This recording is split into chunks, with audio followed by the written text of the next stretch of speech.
இதயம் சொல்வதை செய். வெற்றியோ தோல்வியோ அதை தாங்கும் சக்தி அதற்கு மட்டும்தான் உண்டு.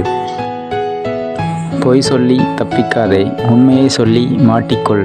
பொய் வாழ விடாது, உண்மை சாக விடாது. உன்னை நீயே பலவீனன் என்று நினைத்து கொள்வது மிகப்பெரிய பாவம்.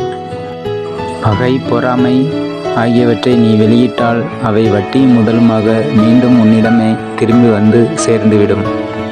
வெற்றிகளை சந்தித்தவன் இதயம் பூவை போல் மென்மையானது. தோல்வி மட்டுமே சந்தித்தவன் இதயம் இரும்பை விட வலிமையானது. உண்மைக்காக எதையும் துறக்கலாம், ஆனால் எதற்காகவும் உண்மையை துறக்கக்கூடாது. செயல் நன்று, சிந்தித்து செயலாற்றுவதே நன்று. உனது மனதை உயர்ந்த லட்சியங்களாலும் சிந்தனைகளாலும் நிரப்பு. அவற்றை ஒவ்வொரு நாளின் பகலிலும் இரவிலும் உன் முன் நிறுத்து. அதிலிருந்து நல் செயல்கள் விளையும். நீ பட்ட துன்பத்தை விட அதில் நீ பெற்ற அனுபவமே சிறந்தது. நாம் துன்பப்படுவது நம் செயல்களின் காரணமாகத்தான். அதற்கு கடவுள் பொறுப்பல்ல. நீ உன்னை பலவீனன் என்று ஒருபோதும் சொல்லாதே. எழுந்து நில், தைரியமாக இரு, வலிமையாக இரு. பொறுப்பை முழுவதையும் உன் தோள் மீதே சுமந்து கொள். கோழையும் முட்டாளுமே இது என் விதி என்பான். ஆற்றல் மிக்கவனோ என் விதியை நானே வகுப்பேன் என்று கூறுவான்.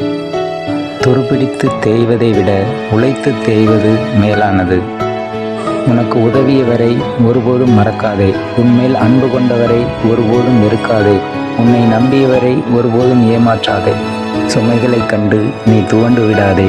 இந்த உலகத்தை சுமக்கும் பூமியே உன் காலடியில்தான். கஷ்டத்தை நீ நன்கு கவனித்துப்பார். அதில் துணிச்சல் தென்படும்.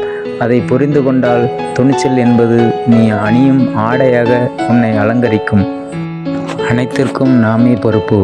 நான் ஏழையாக சாதாரணமானவனாக பிறந்தேன். வாழ்க்கை முழுவதும் போராட்டங்களையே சந்தித்துள்ளேன் என்று நீங்கள் சொல்லலாம். ஆனால் அதற்கு காரணம் நீங்களே.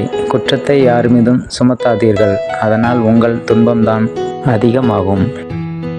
உன் மீது உனக்கே நம்பிக்கை இல்லை என்றால் கடவுளே நேரில் வந்தாலும் பயன் இல்லை. என்ன நடந்தாலும் ஏற்றுக்கொள். இன்பம் துன்பம் எது வந்தாலும் மன அமைதியை இழந்து விடாதே. இந்த செயலை என்னால் செய்ய முடியாது என்ற எண்ணமே உங்கள் உள்ளத்தில் எழக்கூடாது. என்னால் இந்த செயலை செய்து முடிக்க முடியும் என்றே நீங்கள் எப்போதும் நினைக்க வேண்டும். நன்றி, வணக்கம். சப்ஸ்கிரைப் பண்ண மறந்துடாதீங்க.